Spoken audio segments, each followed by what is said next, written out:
নমস্কাৰ আমাৰ চেনেলৰ এনআইটি ভিডিঅ'ৰ মাজলৈ পুনৰবাৰ স্বাগতম জনাইছো আপোনালোকক। আজি ভিডিঅ'টোত আমি অসম পুলিচৰ ওপৰত কিছুমান কমেন্ট আহি আছে বা প্ৰশ্ন আহি আছে, সেই যেটো কনফিউজটো আপোনালোকৰ পৰা আঁতৰ কৰিব বিচাৰিছো।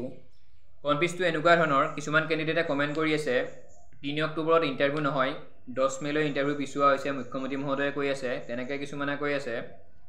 গতিকে ক্লিয়াৰ কৰি দিব বিচাৰিছো এই ভিডিঅ'টোত।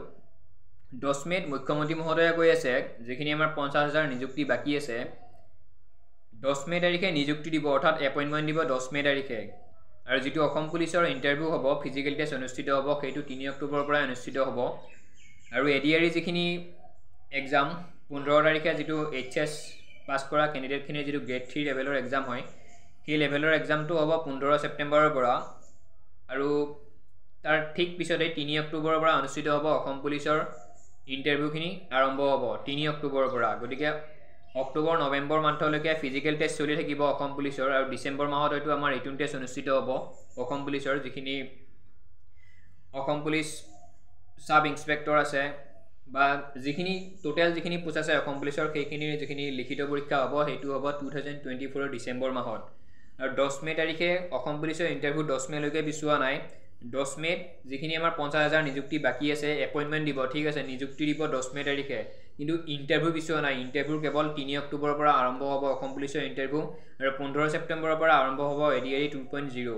গতিকে এডিআৰই এডমিট আহিব, আৰু নেক্সট উইকত এডিআৰই এডমিট কাৰ্ড আহিব 15 ছেপ্টেম্বৰত। যেখিনি এক্সাম আছে সেইখিনি ক্যান্ডিডেটৰ নেক্সট উইকতে এডমিট আহিব। যেখিনিয়ে প্ৰিপাৰেচন এতিয়াও কৰিব বাকি আছে বা প্ৰিপাৰেচন কৰিবলৈ কিছুমানে ষ্টাৰ্টে কৰা নাই, তেওঁলোকে প্ৰিপাৰেচনটো ধুনীয়াকৈ কৰক।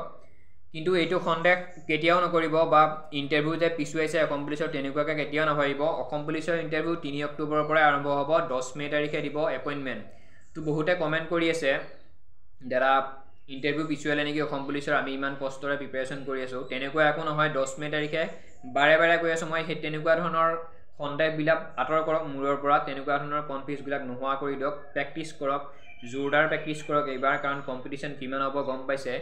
আগতে এডিআৰই পৰীক্ষাত নেগেটিভ মাৰ্কিং নাছিল, এবাৰ নেগেটিভ মাৰ্কো আছে এডিআৰই পৰীক্ষাত। গতিকে 11 লাখ কেণ্ডিডেটে পৰীক্ষা দিব। 15 তাৰিখৰ যেটো পৰীক্ষা হ'ব, সেই পৰীক্ষাটোত 11 লাখ কেণ্ডিডেটে বহিব পৰীক্ষাত। তো তাৰ পৰা 7,000 কেণ্ডিডেটে চাকৰিৰ বাবে সিলেক্ট হ'ব। গতিকে চাওক কম্পিটিশ্যন কিমান হ'ব। গতিকে অসম পুলিচতো একেই কথা, বহুত কেণ্ডিডেট, পোষ্ট কিবা অকণমানহে পোষ্ট আছে। গতিকে যিখিনি কেণ্ডিডেটে ভাবি আছে অসম পুলিচৰ ইন্টাৰভিউ পিছুৱাইছে 10 মেলৈকে পিছুৱা হৈছে বুলি, তেনেকুৱা সেইবোৰ নহয়, সেইবোৰ মিছা কথা। 3 অক্টোবৰৰ পৰাই অসম পুলিচৰ ইন্টাৰভিউ আৰম্ভ হ'ব। সকলোৱে প্ৰেক্টিছ কৰক, কাৰণ মুখ্যমন্ত্ৰী মহোদয়ে এতিয়ালৈকে যিখিনি কথা কৈ আছে চাকৰিৰ সন্দৰ্ভত বা অসমৰ উন্নতিৰ হকে, তেওঁ এতিয়ালৈকে আখৰে আখৰে পালন কৰি গৈ আছে গোটেইখিনি কথা। গতিকে অসম পুলিচৰ ইন্টাৰভিউ তেওঁ তাৰিখ দিছে, ডেট দিছে, সঠিক তাৰিখ দিছে 3 অক্টোবৰৰ পৰা আৰম্ভ হ'ব বুলি।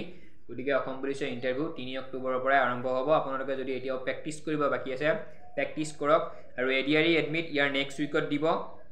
আৰু সকলোখিনি এডিআৰইয়ে হওক বা অসম পুলিচৰে হওক, সাব ইন্সপেক্টৰে হওক, গোটেইখিনি নিযুক্তি এপইন্টমেন্ট 10 মে তাৰিখে দিব। এতিয়া হয়তো আপোনালোকৰ কনফিউজটো ভাঙি গ'ল।